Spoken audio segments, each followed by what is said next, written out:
All right, ladies and gentlemen, man, welcome to the tax session, specifically taxes for 2022. So I know a lot of men and women have a bunch of questions, regardless if you are new to driving or a veteran driver, you got to file taxes. So people ask me all the time, what should I do this? How should I file? What can I write off? So I have my personal CPA right here where he can do an introduction himself in a minute. And I've been working with him for the past, 4 or 5 years. So this isn't some random guy. Like I trust this guy. We've been working with each other for the past few years, man. Good friend of mine. So, Max, you could do an introduction. Let them know a little bit about yourself and background. How long you been CPA? All right, sounds good, Ronnie. I was waiting for your drum roll, please. Yeah, I'm a little under the weather, so my throat hurt. All right, yeah. I've been working with Uber drivers, and surprisingly enough, not only Uber drivers but other platform drivers. I've seen people making over 100K on their tax returns. It's quite a bit of money for people usually thinking like it's a side gig, but a few people have been able to make a career out of it. So it's been exciting. I've been helping them to get the most out of their taxes.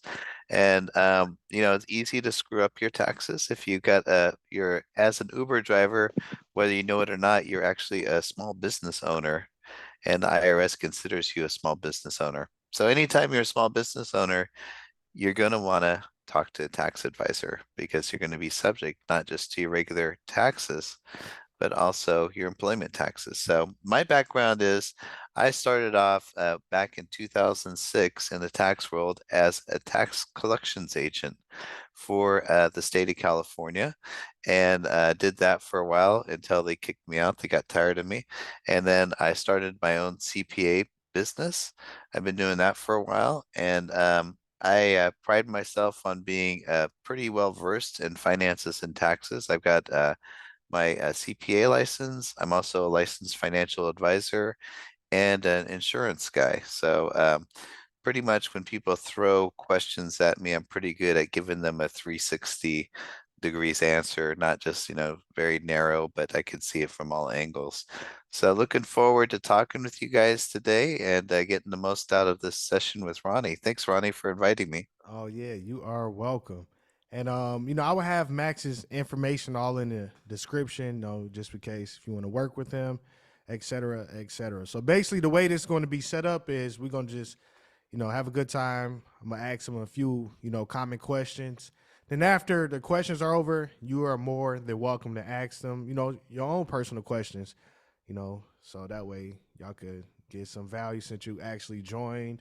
Because some people I'm scared to come on camera and I don't want to be on the internet. So they miss out on this opportunity. So let's just dive right on to these questions, man. So question number one: what are some tax implications for Uber drivers, like who work as an independent contractor? Basically, yeah, how should they, file their taxes? Because some people they're like, oh well, should I start an LLC or how should I file? All right, well, that's great. Yeah, as a Uber driver, Uber, there's even been like lawsuits in the news recently. I don't know if you've heard about that. There's this idea of classifying people. Are you guys actually a business owner working for yourselves? Or are you an employee working for Uber? And should they give you benefits, right? Hmm. Now, actually, it's better in some ways to be an employee because there's taxes called employment taxes that the employer would then become responsible for. Now, as an Uber driver right now, currently, if you're contracted with Uber, I believe everybody is being contracted as what they call a 1099 or independent contractor. Does anybody know, is anybody getting a W-2 as an Uber driver, or pretty much everybody is 1099, right? Yep, 1099, correct. No difference, yeah. So what happens with the 1099 income, if you just put it on your tax return just normally, you could be subject to the whole amount being subject to self-employment tax, which that's about a 15.3% tax. And a lot of people don't really know what a self-employment tax is. But self-employment tax is basically your Social Security and Medicare that you pay into. It is important to pay into Social Security and Medicare during your working lifetime because it qualifies you if you do that for at least 10 years or 40 quarters to be technical. You will become eligible for Social Security and Medicare benefits when you become of retirement age. But in the meantime, while you're still working, it's just an extra tax that you have. So for a regular employer, they'll pay half of that employment tax, and then they take it half out of your paycheck. So when you work for a regular employer, it's like, hey, I earned $1,000. How come I only got paid $850 or something like that? Well, that's because they're withholding taxes from the paycheck, and you get the net of that. Now, as an independent contractor, right? One of the nice things is, hey, I earned $5,000. I got paid $5,000, right? So people usually, when they first start working as independent contractor, they're pretty happy about it. Hmm. Now, later, when it comes time to do their taxes, they're like, wait a minute, I'm going to pay my state income tax if you have it. I'm going to pay my federal income tax. And then I also have to pay this thing called self-employment tax. So you do 15.3%, and then all of a sudden you're paying 20% in federal taxes, depending on how much money you make, maybe another 5% in state taxes. You're like, wait a minute, I made 100,000 this year. I put my information in the tax software, and now it's telling me I owe $40,000 in taxes. So that would be if you just put it in there, you didn't know what you were doing, and you actually just put it on the line, income subject to self-employment taxes, which is the line on the tax return. So you can screw up your taxes pretty easy by not knowing what you're doing if you just try to do it yourself, plug it in the software. So it is important to work with a tax professional because as an independent contractor, will actually put your income into what's called a Schedule C on your tax return. So everybody should be filing like a 1040 tax return. If you're in California, for example, you have a state tax return also called a 540. So I don't know how many people on the podcast today know if they actually have like a state filing requirement and also a federal, or are you in one of those states that only have a federal filing requirement? In my case, I'm in Texas, so it's strictly federal, no state tax. Yeah, I think the Yeah. same thing for Florida too. Yeah. Yep. Okay. And Jennifer's in LA, so we know she's subject to California. Yep. Sorry to answer that for you, but okay. Yeah. So, ca usually a lot of people have recently they've even left California. I don't know if you guys have heard about this, but the state of California has a decreasing population. And I think Texas is one of those states that has an increasing population. A lot of people say they're fleeing the high taxes we have here. How about Florida? Are you guys increasing population this year due to taxes and things like that, or decreasing? Increasing. In All the cities are increasing. Yeah. increasing. Okay. So here in California, we're shrinking, but we still don't have enough housing for people. Mm, We still got a housing shortage. Yeah. yep, absolutely. All right, let's get down to the next question. I think I forgot to even ask or cover this. Has anything changed this year within the tax law as far as like filing, like your deadline? Because normally it's like April 15th. Is that still the same date? Yeah, I think for most people, it might be like April 18th this year for the federal taxes. Now, we did have a lot of places were declared a disaster, federal emergency disaster areas. So in California, quite a few, especially the most populous counties, have been declared emergency disaster areas, Ronnie. So thanks for bringing that up. Mhm. And the tax deadline, not only the tax filing deadline, but the payment deadline for both state, if you're in one of these counties, and also for a federal have been extended um, all the way through October 16th for most of California. So people who are maybe in California watching the podcast today who are maybe like, oh gosh, I blew the tax deadline. Actually, you probably haven't because you've got till October 16th to file and pay your 2022 tax return.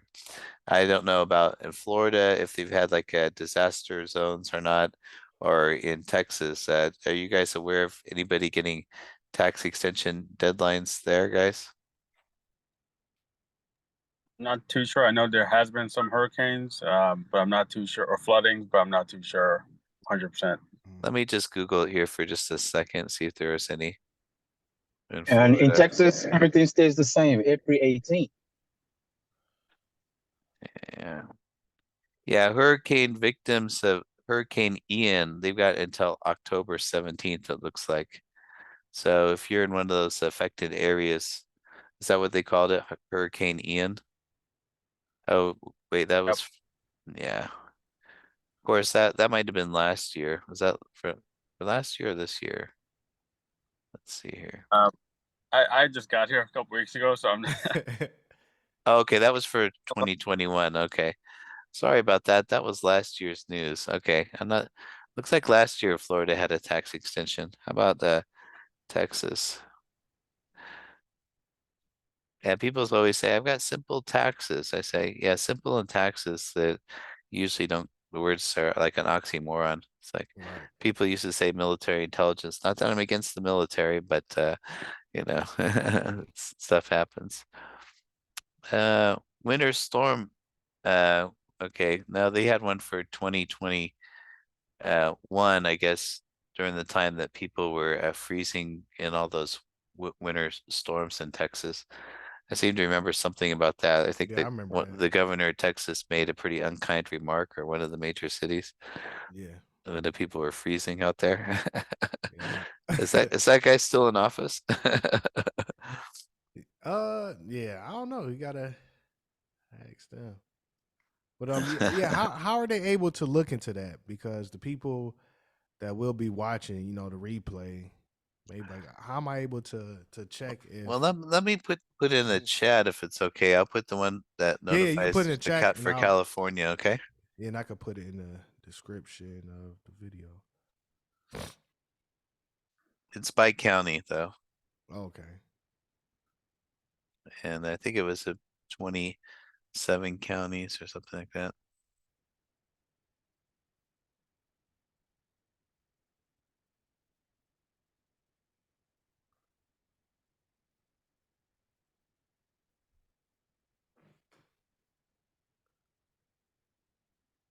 Okay, here's one seems to have a list of counties. Okay, I'm gonna 51 out of 58 counties. Okay, they really extended it. So it's almost pretty much the entire state, but let me see if I can get a list of all the counties here for you guys. But go ahead and talk for a minute. It'll take me just a second to look at this. Okay, okay. I was about to just roll over into the next question once you are done with that. And yeah, yeah, guys, like y'all definitely, want to hire a professional because a lot of people they don't know much about taxes, then they try to go out there and do it themselves and they end up screwing things up. And it's like, and or you have the flip side of that, people who are scared of the tax boogeyman, or oh, don't drive too much because you have to pay a lot of money in taxes, as if they really know what they're talking about. So it always helps, to hire somebody who's knowledgeable and know what they're talking about and who has been doing it for years. And if this is like your first time, let's say you started driving last year and you don't know how to, find out, where to find your tax forms, you could go sign onto your account, go to like tax information, or it'll say something about taxes, and you'll see like what a 1099K.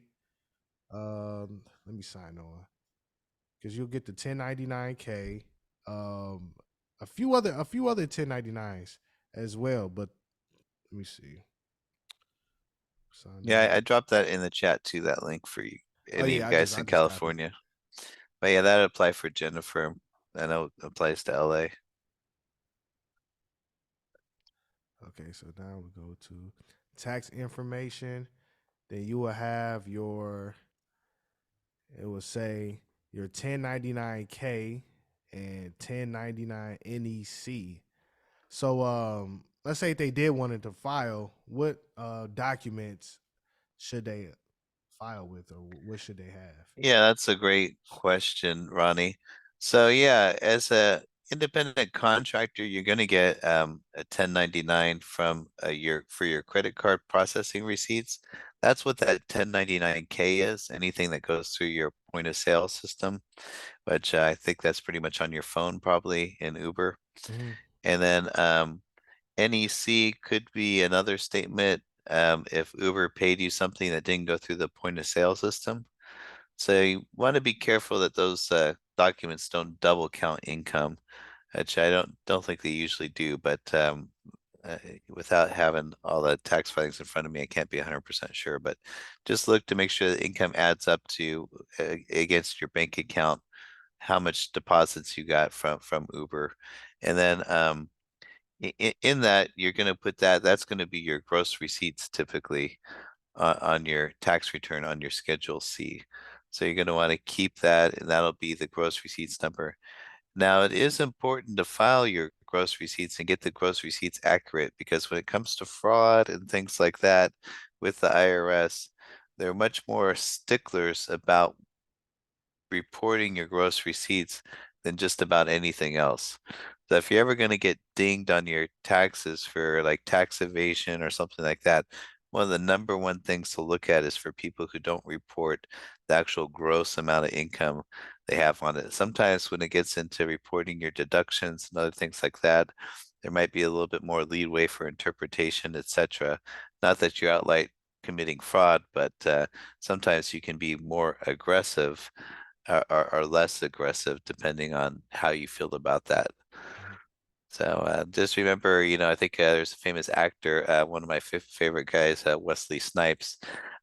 He thought that he didn't have to report taxes, and I think he ended up having to take a multi-year hiatus while he dealt with spending his time in the incarceration due to not paying taxes. So even if you had the best, most high-powered CPAs or lawyers in the world defending you, you can still get in trouble for things like that. So be careful when you're dealing with your CPA or you're dealing with the tax authorities. Make sure you do report your gross receipts accurately as the number one starting point. And then getting help with your deductions, that's something that a tax professional can really help you maximize, and make sure you're doing appropriately, because it's not too much of a mystery how much money you made once you get that 1099K form or a 1099 NEC. What's going to be more of a mystery is how do we get that taxable amount down to the lowest possible amount that we can legally do it.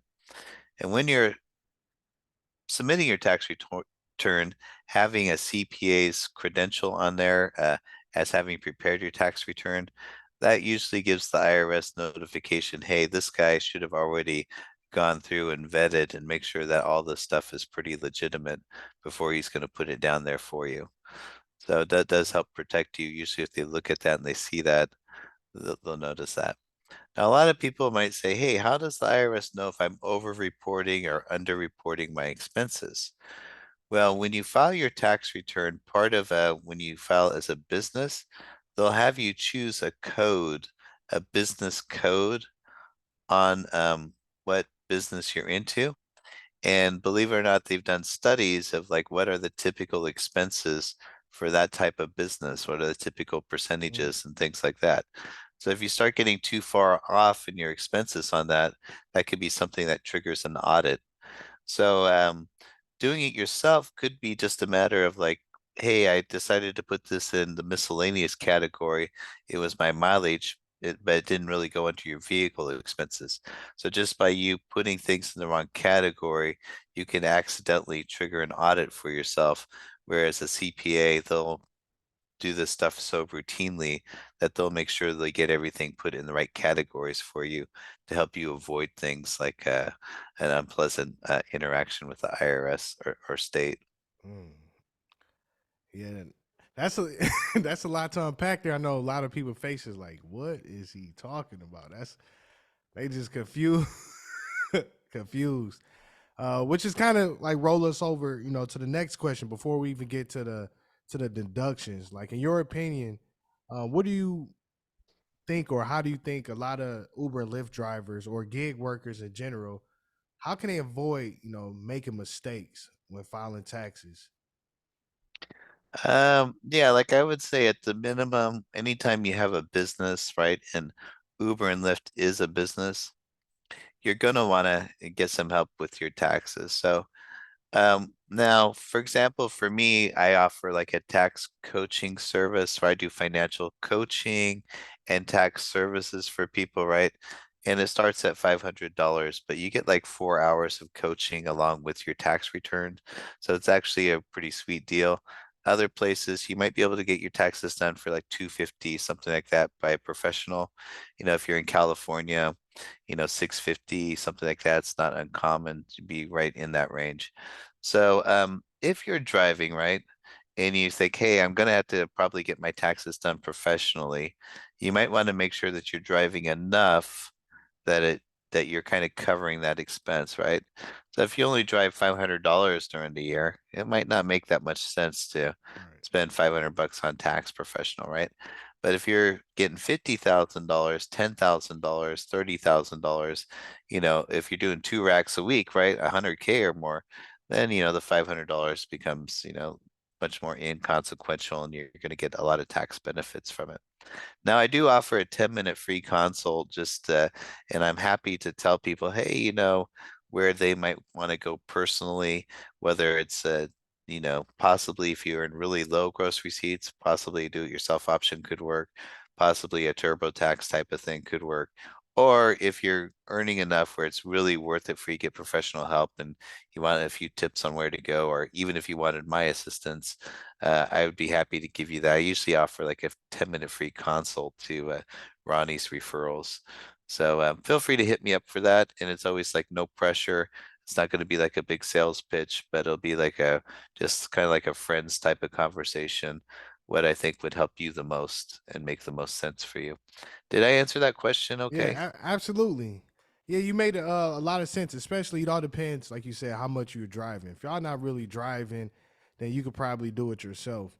But even for the people who are driving, putting the work in, I would highly recommend working with a professional. Because some people they gonna try to cheap out.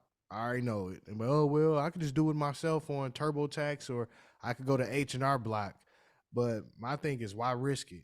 Why risk Yeah. somebody screwing something up, especially you don't know how competent that they really are. If they even care, they may not even care. They're like, oh, whatever, it's done. I'd say as a rule of thumb, at 5,000 to $10,000, you probably need it done.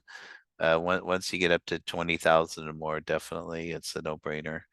But if you're at 5 or 10,000, you might want to have it done depending on how good you are. If you kind of understand some of the basics and you got it together, if you talk to me, I'd be happy to tell you, hey, I think you could do it yourself, or hey, I think you would benefit financially. When I say financially, it's like the cost of your tax preparation after your tax savings.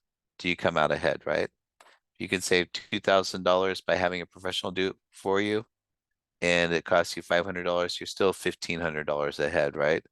So sometimes if paying less is actually a way to have less money because you end up paying more on taxes. So a good tax advisor can be like an investment. Actually, just say, hey, I paid this guy 500 bucks, but I paid $1,500 less than taxes for 2,000. Plus, you get the peace of mind of knowing that you had it done right. Now, a lot of times, if you're making hundreds of thousands of dollars or like 100K, then you're talking about maybe like a 10K tax savings. So you get a lot more bang for your buck. The more money you have, the more you're going to benefit, or the more money you make, the more you're going to benefit from that tax preparation. Mm. All right, yeah. Let's talk about everybody's favorite part. They talk about, okay, well, maybe I do want to spend, a couple $100 to prepare my taxes, but what exactly kind of can they write off as far as like deductions to make it worth it for them, or so they can perceive like the value? Good question. Right now, depending on what people's goals are, for um, driving, Hmm. um, you know, Ronnie and I have talked at length about this. One of the good goals of driving could be actually that you can actually write off more expenses than actually cost your vehicle to operate, and it becomes a positive cash flow, but it becomes a low tax situation. Now, you're going to try to get those expenses, those operating expenses and things that you can write down as low as possible. And that'll lower your self-employment tax and also your income taxes. But you're still going to have some taxes. Okay. So, one of the things that you need to realize that as a driver, especially if you're doing this long term, is you might want to be saving up for your retirement, right? And why I say that is because there are incentives every year that you're working that the government gives you basically tax-free money if you just move it from one account to the other account. You could have a if you're cash positive, which I hope most of you are, but not everyone is. And you had $20,000 in your checking account, right? And at the end of the year, it's coming time to make your what they call like IRA contribution. You Mhm. could just move $6,000 over into a bank account that you're going to use for retirement, and you might save yourself a couple $1,000s just by making that contribution. Now, working with the CPA, we can have that done for you and make sure that, with my service where I check in with you several times a year, we'll give you plenty of time to get that accomplished.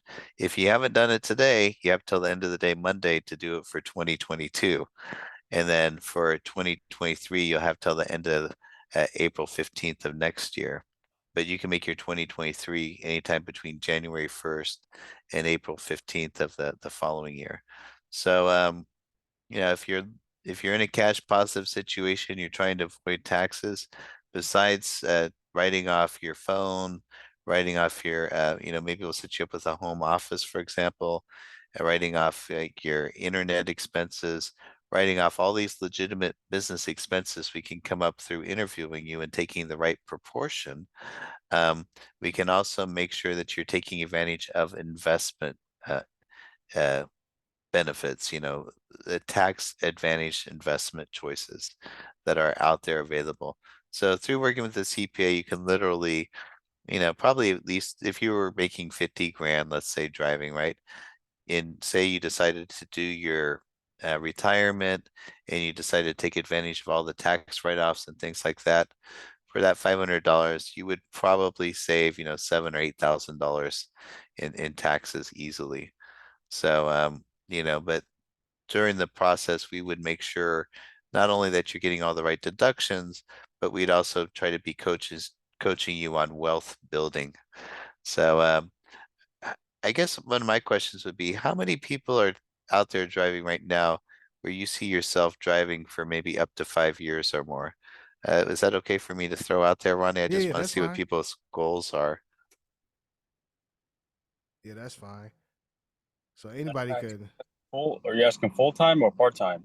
Either, yeah, go ahead and qualify it. Yeah, probably part time at least. Now it's full time, but yeah, probably. 5 years or more, you could see yourself doing that?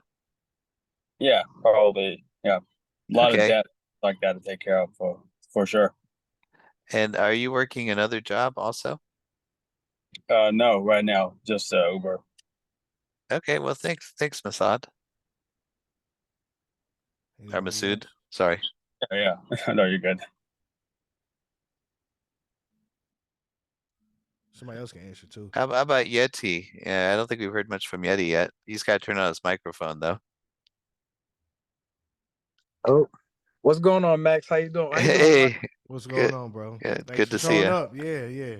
Not much, man. Not much, man. I'm like I said, I'm really just here, honestly, man.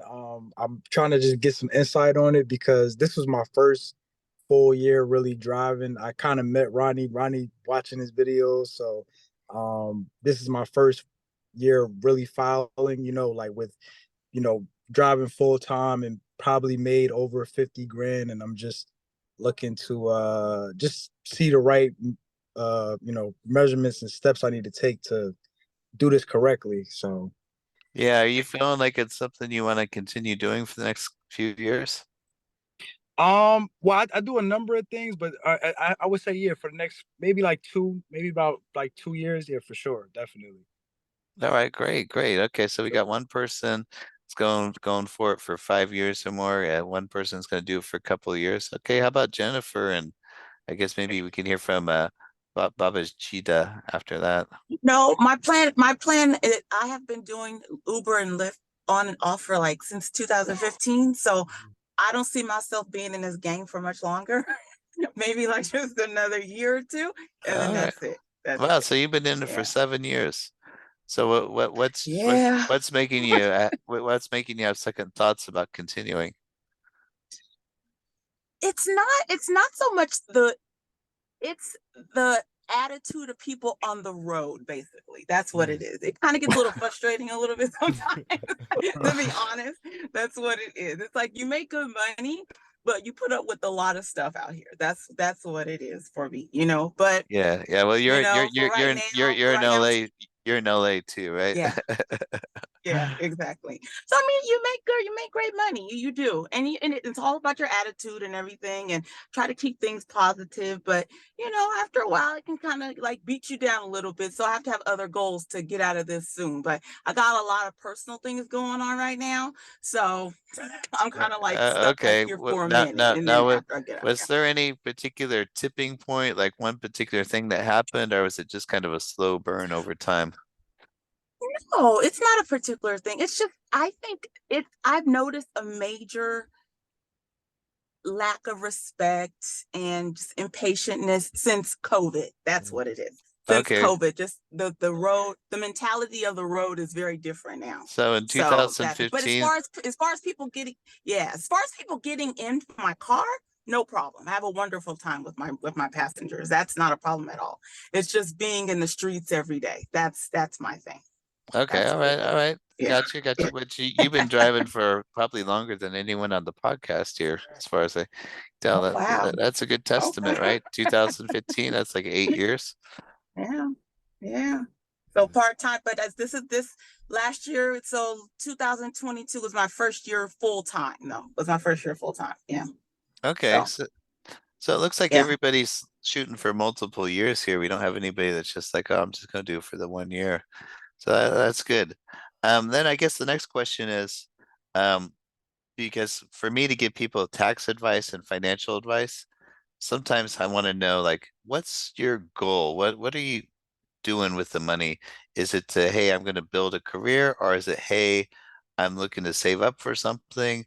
Or what's driving you to get in the seat every day?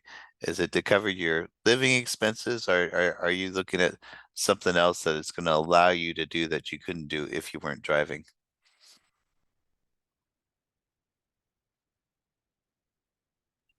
Well, I could go ahead and oh, you Yeah, want to go ahead, bro? yeah, go ahead, bro. Yeah. So I mean, for me personally, like the reason why I said I'm only my outlook for it is like, you know, a year or two, honestly, is because I do music and I'm actually been doing a lot of investing too. And that's been pretty successful for me because of the Uber. Because the Uber is I'm able to get out on the road whenever I want or can and make, you know, make really good money here in the Bay Area and reinvest that money back into stocks and the things that I'm learning. So that's where I'm at right now with it.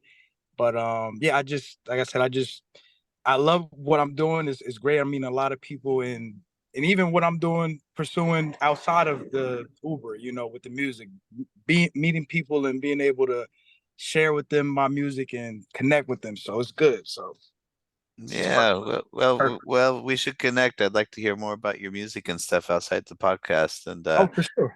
yeah, it sounds like you got a lot going on too. You might need a few extra tips. Absolutely, man. Absolutely, man. I'm here for it all. How Here about you, for it all. Masood? You said you were gonna I mean, for the immediate future is definitely being able to pay off bills and debt.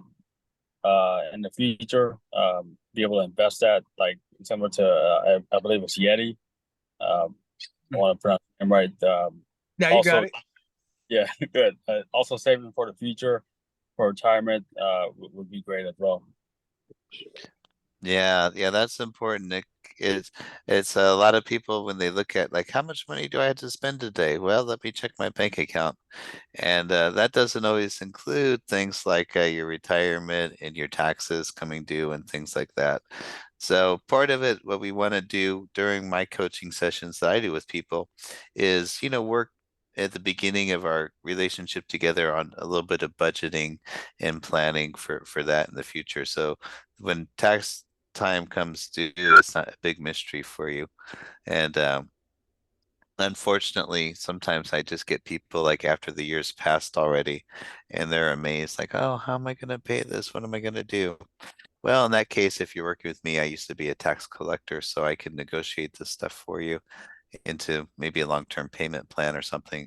But you definitely don't want to find yourself there year after year because that gets to be a drag with all those penalties and interest. Mm. But yeah, it sounds like you guys could both benefit from working with a professional. It's complicated being a small business owner, which you are, whether you realize it or not, as a driver. Absolutely. Yeah. Thanks, guys, for for sharing like a little bit about yourself and your story and background. And Max, yeah, you mentioned something interesting. For those people who did, let's say they've been driving for 2 years, but last year they did not file their taxes, their 2021 taxes. So how does that work as far as like penalties and how should they approach filing? Okay, well, one thing that I can say is if you've been in good standing for filing for most of your tax life, sometimes you can get a one-time request for relief of penalty. So basically, it says, "Hey, I'm a good, upstanding citizen. Normally, this one thing happened this one time. So sometimes we can actually get you a relief of your penalty if it's just the first time. Now, once it starts hitting multiple years, it's getting harder to deal with, right? So sometimes the IRS can actually be a little bit understanding. You still will have to pay the interest, though. So the IRS basically says, hey, if you would have given us this money at this time that you owed us, we would have been earning interest on it ourselves. So the interest isn't necessarily like in a penalty, for example, but it's just like the time value of money. And if you have most of your money in cash and you're not investing it, over time, due to inflation, that $1 that you have under your mattress or in the bank has less purchasing value as the years go by. Mm-hmm. So you might think, hey, this is the safest option for me to do, but there might actually be other options that are better. I do see a lot of people who haven't been working with a financial advisor or CPA come to me and they're like, oh, yeah, I've had $30,000 in my bank account for 3 years, right? And say, hey, if you would have had that invested at something very low risk, just at 5% growth, almost guaranteed, you would have had like $5,000 more. And for some people, that's significant. I mean, you can go out and have a nice lunch for 5K in Oakland, right? Or however much the lunches cost Lunch. there. Ooh, nice vacation for 5,000. A few vacations, depending on how you stretch it out. Exactly. But yeah. Yeah, what do you think are some common misconceptions that Uber drivers, have about their tax like obligations? And how can they avoid like really making like costly mistakes? I'm- Okay, great question. So, one question would be, hey, I didn't really make much. Do I need to file? So, what's the Mm, threshold for needing to file? I think it's only $400 before you need to actually file your tax return. mm, As a regular person, you get a deduction. It's around $13,000 nowadays if you're single. Or if you make less than that, you don't need to file. But as a Uber driver, if you just make 400 or $600, you do need to file. I could look up what the independent contractor limit is, but it's very low. I believe it might it's like be as low as 600. 400. Yeah, at 600 or more, I believe other people are required to report it to give you that 1099. So if you earn less than 600, you can work for somebody. You don't need to give them a 1099. I'm gonna look that up right now. I'll put it in the chat here.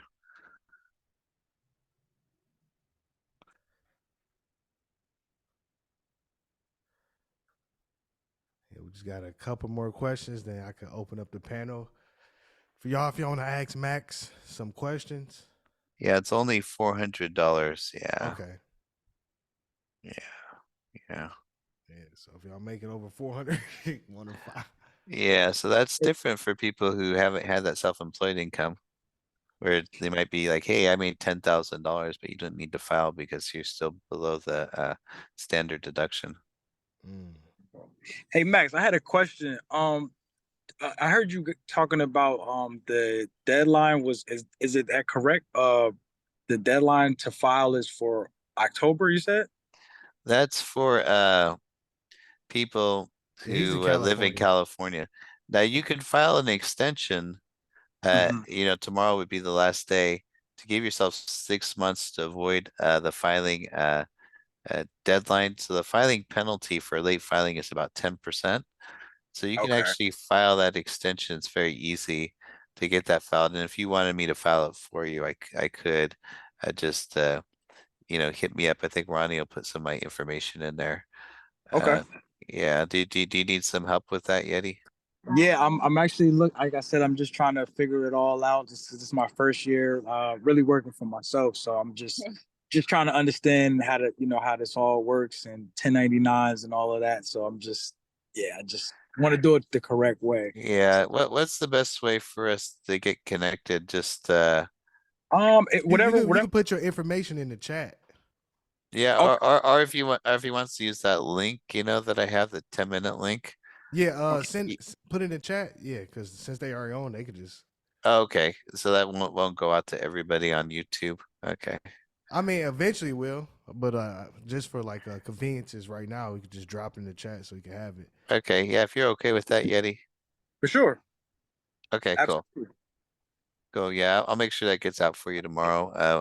I'll look to connect with you later to get the information I need.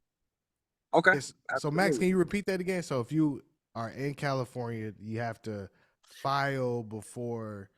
Oc- Uh, October 16th, I believe, is the deadline. Yeah, or 17th.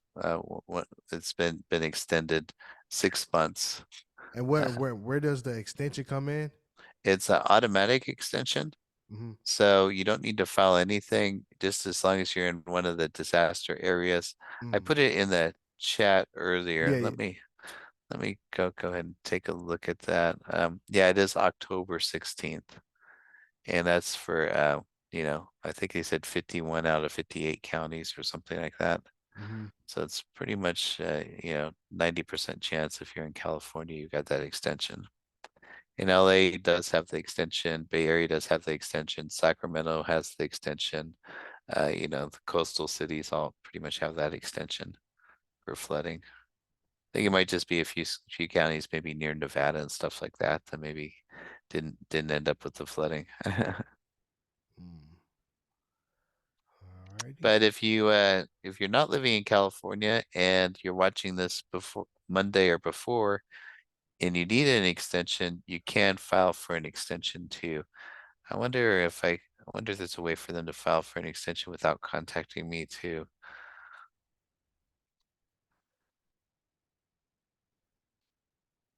Yeah, that's it. Yeah, so for the people that are, outside of California, are you able to work with them? Because I know they probably will be thinking that, like, well, I don't live in California. Can I still work with you? Yeah. Oh yeah, I work in all 50 states, Mm-hmm. so that works fine. If you need to do an extension and you're watching this podcast, you don't have time to contact me.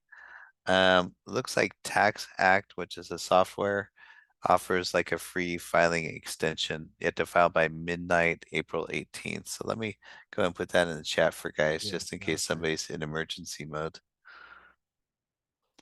if you're looking for a little bit more advice, you think you want to get some free tips, you got time to connect with me, I advise you to do the free consult that Ronnie's going to offer in the notes to this meeting. And I can give you a tax extension if we're able to connect, but the time's short, so might be a little tight. I could definitely get Yeti squared away though. What was the other thing you were saying, Ronnie? I'm sorry if I got off in left field. No, I think you pretty much answered it. I was just the last question I asked was if somebody live in a different state outside of California, are you able still to help them with their taxes and help them file and Yeah, I'm licensed as what they call an enrolled agent. So I'm licensed to handle taxes in all 50 states. So usually I just, if it's a state that I don't deal with a lot, I might have to spend a few minutes researching the tax updates and law code there. But, California is pretty, in New York, they have a little bit more complicated taxes. A lot of states are friendly enough either not to have taxes, state taxes, or possibly to have a flat state rate tax. So it gets much simpler to do. I also, one of the common things I do deal with is people who have multiple state taxes. And there's a mm, reconciliation. Sometimes one state gives a credit for the other state type of thing. That's another situation where if you're in multiple states, paying taxes to multiple states, you're definitely going to want to have a CPA assist you with that because it becomes very easy to overpay your taxes or screw them up because of the way the states tax your income. So yeah, good question, Ronnie. Appreciate it. all righty. And just have a couple more questions. I'm not sure if you touched upon it earlier, but I'm gonna ask it once again because this is people's favorite question about the whole LLC, man. Like, how beneficial is it? Let's say if you do whatever business they start outside of driving, or maybe they want to register the whole Uber and Lyft business under an LLC. What are there any true benefits to doing that, or is it just Okay. fool's gold? Well, in some cases it's fool's gold. In other cases, depending on what you're doing it for, it can be a very legitimate reason to do it and very beneficial. In the case that I've seen of my typical driver scenario, now, if I set up an LLC, right, Hmm. and I help people do it, sometimes I help people do that, and I do LLC taxes and stuff like that, that's something I charge for, right? So if I was just out to make money, there would be an incentive for me to say, yes, you should definitely do it. Do it today, do it now, do it yesterday, do it 3 times on Sunday, Hmm. whatever, right? But the truth is, um, an LLC doesn't necessarily allow you to expense or to take deductions that you can't already take as a sole proprietor. An LLC is a limited liability company, and it limits you from liabilities created by your company. Now, as a driver, you're essentially owning the vehicle, or you could have the LLC own the vehicle, but if you're 100% owner of the LLC and you're actually operating the vehicle yourself, then it becomes hard to say that you wouldn't be liable for anything that happened in the vehicle because even as an employee, you're working for another employer.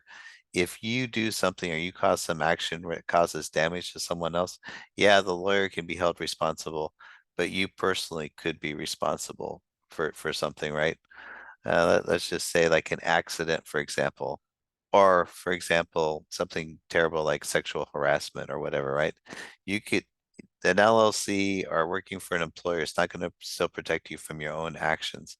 Now, in California, it costs $800 a year to register your LLC. So that could be an expense, right? And if you're going to get a benefit from it that's worth $800, it might be worth doing. But it's the minimum LLC tax. Now, in other states, if they don't really have that tax, and you want to set up an LLC, it might be worth it if you don't have to pay anything for it, but you still need to have the LLC set up correctly. And there's a lot of things that you need to abide by to get that protection. So without going too much into that, with drivers, usually we can find enough legitimate deductions to lower your taxes, that you're not subject to very much self-employment tax, and that also you're not paying very much personal income tax. Now, with other forms of businesses which are more profitable, sometimes we'll set up an LLC and we'll want to separate some of the income as coming from business operations, and then we'll want to issue a paycheck to the employee so that less than 100% of the income is subject to employment taxes. So sometimes you can actually get, you know, $15,000-$20,000 worth of benefit if you have a profitable business by setting up an LLC and doing some tax strategizing with it. However, for Uber drivers and Lyft drivers, generally that's not going to apply if you have a competent CPA who's properly aggressive, not breaking any laws, but taking the maximum deductions that you can. Usually an LLC is not going to give you enough benefit to justify the cost, in my opinion. If you do have questions about it, feel free to hit me up for that free consult. I can go into a little bit more in depth and estimate it for your situation. But so far, I haven't seen that as being like a good option for drivers. Mm. So there you go. And I'm actually going to clip this too, so it be in short format, because all the LLC nerds out there, oh LLC. I'm pretty sure some people may disagree with that, but you heard it from a professional right then and there. Yeah, honestly, most of the people who even started LLC probably won't even drive that much anyway. So it's just really for like vanity, like, oh, I got an LLC, but I think most people really don't truly understand the purpose of it or the function of it. It's just kind of, everybody just following the follower. Oh, I got an LLC. I need to start an LLC. So Yeah, there's a lot of things out there like people jumping out of airplanes saying, "Hey, I just did my tax return. I'm flying through. I'm parachuting at the same time," or "Hey, you know, legal whatever says, hey, set up your LLC. Just fill out these 2 questions and you're incorporated." Things like that. yeah. And unfortunately, when it comes to bookkeeping, when it comes to tax law, when it comes to setting up these legal entities which achieve personhood in the eyes of the government and things like that, it's not really simple. There's some complications that go with it, and a lot of education and coaching that goes along with it. If you're going to pay, you know, $9.99 for a service, you're probably going to get what you pay for. You know, it might be enough legal protection or enough benefit as a large latte at Starbucks would be if you did something fancy with the foam. Mm-hmm. Yeah, makes you feel good, Right, but right. it's not really gonna get you through the day when it hits the fan and you gotta go out there and do something. Okay. Right, absolutely. And the last question: are there any resources available for drivers to learn more about tax laws and regulations, and pretty much how they could stay up to date with the taxes?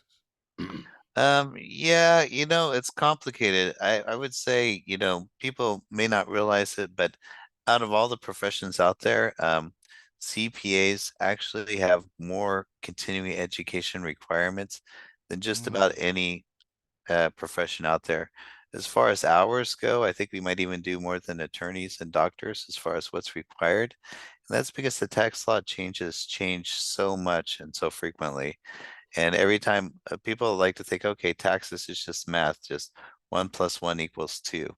Well, actually, taxes is all law code. And mm, when they pass law codes, it's often thousands of pages that they're passing into law. And then what happens is sometimes people debate how this is to be interpreted. And then a CPA has to be kind of on par with not just what the tax law says, but how people have interpreted it, and then how people are actually approaching it as far as in practice, putting it on the tax return and things like that, and what's allowed. And you know, there's a lot that goes into it. So it's almost like being an attorney looking at tax code. Now you can look at tax updates. I'm not sure what would be the best source for a driver. I would say it's one of those things that's kind of like, hey, I'm working on my own car. I want to change my oil. what's the best way for me to stay up to date on my car? It's kind of like that kind of complicated, you know? It'd Mhm. be kind of hard for somebody to say, hey, if you follow this website or this YouTuber that you're going to get it. It's more like you probably want like an actual mechanic to do it for you who's Right. keeping up on this stuff throughout the year. Except that the car probably doesn't change nearly as much as the tax law code does. So I wish I had a better answer for you, but thanks for No, the no, no, question. no, no worries. He's trying to come back in here. But yeah, so before we get out of here, did anybody on the panel want to ask Max any questions? Yeah, Max, I have a question for you. This is Jennifer. Um, do you have like a rule of thumb, like so like next year? So let's say, for example, if you are driving full time, let's say you're making 80K a year, like what you should save quarterly towards putting it towards your taxes so you don't have to put like a lump sum when you do your taxes in April? That's a great question. So if you've done your taxes before as a driver, and you've made similar amounts, Mm-hmm. you might want to be looking at what you paid last year in taxes and be saving about that much, supposing that you're doing it correctly, right? Right, you're working with a tax professional. Yeah. Now, what I've seen is a Mm-hmm. lot of times things happen that are taxable events throughout the year, and years tend not to be exact copies Mm-hmm. of the years. So, especially when you're dealing with a year that's different, you got different forms of income. What I do when I work with clients is I'll have a meeting around June. We'll estimate their taxes. We'll do like a fake tax return in advance, projecting that everything's going to kind of keep along the same track that it has up until June, and we'll see what if they're on track to pay their taxes or owe money or break even. Then we meet with them again around August and September and do the same thing. And at that point, there's less variables because we just have a few months left over. And we also ask if you predict any changes, right? So, as a rule of thumb, Okay. if you're doing the same thing as last year, you might want to just prorate it. Like, hey, I'm halfway through the year. Last year, I paid about this much money. Do I have half of that set aside for taxes? Yeah. That could be one rule of thumb. The IRS, now, if you're in a year where you're making a lot more money than before, and you think you're going to have a higher tax Mm-hmm. liability, the IRS does have a rule where if you pay like at least 100% or 110% of what the taxes owed last year were, you can pay the rest of the money as of the tax filing deadline, which will be April 15th, right? So in that particular case, you might want to work with the CPA as soon as possible to find out, Mm-hmm. our tax Okay. professional estimate what your taxes are going to be in 4 months. So that's a good case in the case of somebody who, Yeah. hey, I was in college last year, I made or I was doing something else last year. I made $50,000. I had a $5,000 tax liability. This year I made, $300,000 because of whatever reason, right? They made a lot more money. As long as they pay at least as much as Mm-hmm. they did last year, plus possibly 10% more, as long as they paid Mm-hmm. 5,500, they can pay all their new tax Okay. liability. That's called the IRS safe harbor rule. And I'll tell you what, maybe I'll put that in the chat Oh, here in just a second here. yeah. Okay, good. Thank you. Yeah, thank you. And then if you want a little bit more advice, feel Yeah, free to hit me up. will do. Thank you, Max. I appreciate it. You got it, Jennifer. Thanks for the Thank question. I you. appreciate it. Yeah, anybody else with a question? I've got one here. This is from H&R Block source. Not that I'm trying to promote their services, but sometimes they put out some pretty good explanations on estimated taxes. So I'm going to go ahead and just put that in the chat for you. Okay. Sometimes with H&R Block, you never know how long the person's been doing taxes. So you might get somebody good who's been doing it for years, or you might get somebody who's just been doing it for 6 weeks. When you work with the CPA, you're looking at somebody who's probably been doing it for like, at least 10 years or so. It takes quite a while to get that designation. Mm. But sometimes, Real quick, I have a suggestion. Have you ever thought of having a package to help Uber drivers put their um set up entities and like LLC and charge a I price for that? I do. I I've do not have seen. You do have that? I do have different packages. If it makes sense for you and things like that, I do kind of have like a low cost package where it involves some coaching, some counseling, educating you about it, helping you fill out the forms, things like that. On the low end, for something very simple, I offer more of a discounted price. For something very complicated, it's more usually the Uber drivers would do like a lower end one if it applies to you. So if you hit me up for the free consult, I can tell you if that would qualify.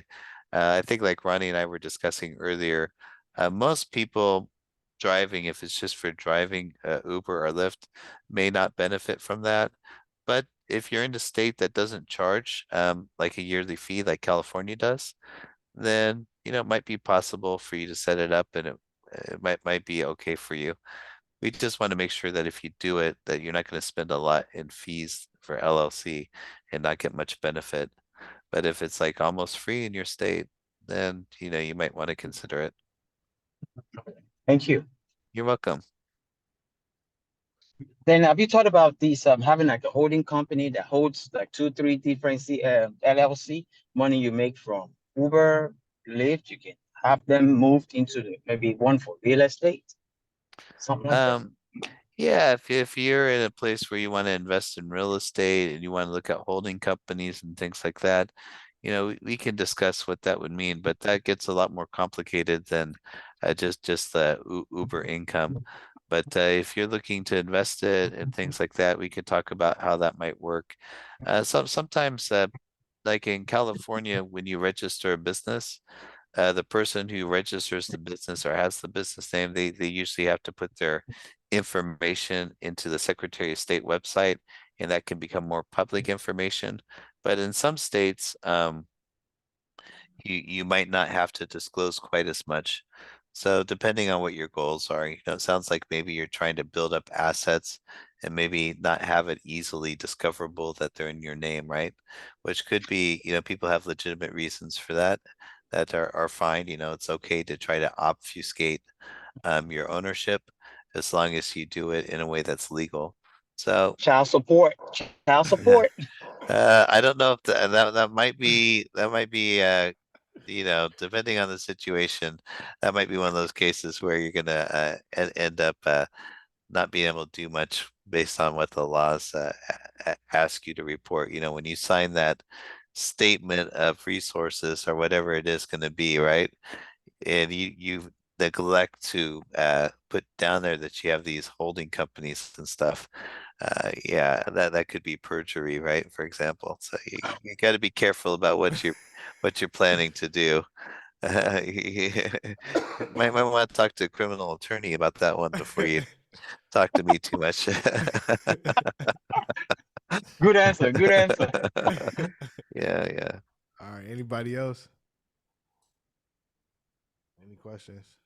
Hey Max, do you? So I seen you put the H&R Block uh um tag in there. I was wondering, do you like recommend them though? Because I actually used them last year. But I had only drove the last month of the year in 2021. So it wasn't, it wasn't significant. It wasn't like this year. So I kind of avoided them because I was like, oh, maybe I should go to a professional or Yeah, that's a great question. Now, truthfully, as I was going into private practice, at one point I took one of their free courses that they offered to get people started. And it was interesting. I felt like I learned something. I felt like it was a good course and everything, but it's only a 6-week course or something like that. Um, Mm, and there's a difference between having somebody who's experienced with multiple scenarios, working with people for quite a while. So what you get with H&R Block is sometimes you get somebody who's doing it for maybe they've only had that 6-week course. And right. not to say that everybody at H&R Block's that way, because I know they have other people who work there longer, for example. But Mhm. typically there's no guarantee who you're going to get preparing your taxes, right? Right. So my experience on the other end where I've seen taxes come my way is I've seen a lot of H&R Block returns that were very simple that missed a lot of things on them. Mm, So I would say like I wouldn't want to take away to say, hey, you can't get a appropriately prepared return from H&R Block, but I would say that if you have somebody who's a CPA doing your return, it requires about 10 years to get that credential. If you have somebody that's an H&R Block tax preparer, it takes about 16 weeks. So it might be just a different caliber. So if you're really looking for somebody who can bring a lot to the table, definitely a CPA is going to do it. If you go to H&R Block, it's kind of a toss up. It's like, okay, I'm not sure if they're going to do Right. a bad job, but I'm not sure they're going to do a good job. And for almost the same price, or maybe a couple $100 more, it might be worth having that professional with the 10 years experience help you versus maybe the person who had 10 weeks or whatever it is, right? Right. So Thank thank you. you're welcome. You're welcome. I do give people like a free look at their last year's return if they want to get some help with me. So, and if it looks good, if I say, hey, the person looks like the person did a good job, I'm happy to tell you that because I always feel like I'm not like in competition with all the other tax professionals, but I do promote having competent work done. So if they do a good job, I'm happy to say they did a good job. If they did a poor job, then sometimes I'll say, hey, you might want to look at some other options and possibly even fix that past year. Right. Okay. Thank you, man. You're welcome, Yeti. I appreciate the question. No problem, no problem, man. And I guess one more. Just you were saying something about I guess the link for you, I guess, or how can I connect with you? Is that email or I was it could in the text link? you. I could text you, Max. You can send me a link, whatever, and I can just Yeah, text you. we had that Sounds special good. link that we did for the podcast. Do you have it, Ronnie? Let me see. What, a Zoom link or hold up? No, it was for my scheduling. It might be Yeah. somewhere in the email. If you give me a second, I Yeah, go can ahead. Go get ahead. into it. Yeah. You go ahead and keep talking, guys. I'll shoot out there in just a moment, as soon as I can get to the link. This referral link has special reference to Ronnie, sorry, so that he can you know we'll know that it came from him. Okay. Yeah. Okay. Yeah, I want to thank y'all for coming on, man. That's big. Let them know Yes, y'all serious and Appreciate you hosting, bro. oh yeah, absolutely. this link Thank you. says Ronnie Spee 2 racks. There you go. Okay. So you guys will probably be able to remember that one. It's a 10-minute call. It's actually it could be a little bit longer than that. Did you guys get that? It's in the chat. Look at the chat. I don't think it popped up Oh, yet. I But see why. Hold on, I can put it in the chat. So I think you responded to the message I sent you direct. Everyone in the meeting. All right. Bam, I posted it. Yeah, you're oh, gonna put that in the video description later, right? Yep, I'll okay, put it in the got it. Yeah, so if you click on that, even though you might need to schedule something farther out, Yeti, because I remember today you're asking for the extension. I'll hit you up by phone or text after this show if you put something, even though like you might find something a week or two out. I'm gonna check my appointment confirmations here in about half an hour. And if I see your name there, Yeti, which is pretty recognizable, I'll just hit you up and get to you, get your information for your extension. Thank you, man. Sounds good, bro. I appreciate it. You're welcome. You're welcome. No doubt. anybody else. I just wanted to say thanks, Ronnie and Max, for being here, setting us up. It's great meeting you, the rest of you guys too. Oh, thank you, man. Appreciate Like, that. likewise, Masood. No doubt, bro. All right, Yeah, and anybody Max, else? I'm gonna get the link. I just started driving next last couple weeks, so I won't be able to use your service right away, but definitely gonna keep it for future and coaching sounds good too. Oh yeah, well actually the goal is to meet with you several times during the year to coach you on your taxes and retirement and your budgeting. So even if you're not doing 2022, we could get a jump on 2023 and help dial in some of your financial situations. So I do even start working with people, earlier in the year. So, because after the tax deadline comes about, everything's already happened that year. So whether it's your retirement contributions, saving up for the appropriate tax payments, things like that, it's like the damage is already done by the time we get to December, January, February, right? So if we wanted to work together earlier, we could, no pressure, but just throwing it out there that that's one of the main benefits is working during the year before the tax deadline. That sounds good. Cool. All right. Well, I think that is pretty much it.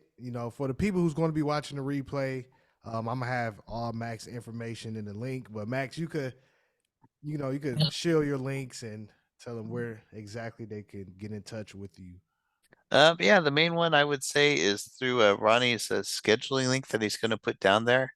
If you do schedule an appointment and you put your name and information, if you don't get the appointment that you want, I'll try to reach out to you because I'll see that it's a 2 racks a week link, and I'll try to text you and email you directly once you put that in there. I would say that's the main way to get a hold of me. I'll tell you what, I could shoot out my email there, but I think the link might be the best way for right now. Mhm. Are you cool if we try it that way, Ronnie? And Yeah, then, whatever. I yeah, I mean, we just, could, you could you, do we could do both. It don't matter. yeah, just I don't want the telemarketers and the spam advertisers to be blowing me up too much, Oh, guys, if you okay. understand. But that link will get your information to me once I see it's a legitimate person. I'll give you a direct contact, usually within a day, to connect with you on your issue. So don't worry if you have to schedule something 2 or 3 weeks out. I'll most likely still try to reach out to you within 24 hours Mhm. to connect with you about any concerns you have. Yep. So I think that will conclude this 2022 tax session. I want to thank everybody for joining once again. And for the people who gonna be watching this replay, get your taxes done with a professional. Don't sit up here try to be cheap, cause then it's gonna may bite you in the ass. I mean, we don't know. you know. Yeah, it's an investment. Look at it as an investment rather than a Mm, cost, especially if you've got 10, 20, 30,000 more than that or whatever that you're bringing in on Uber and these different things. But hit me up for a free consult. I'll be happy to steer you in the right direction. If you can do it yourself, I'll let you know if it's going to be a good benefit for you either way. All right. Until next time, ladies and gentlemen. Drum roll. Guitar. Piano. Ronnie Speed, over and out. See you next time. Holla back. Peace.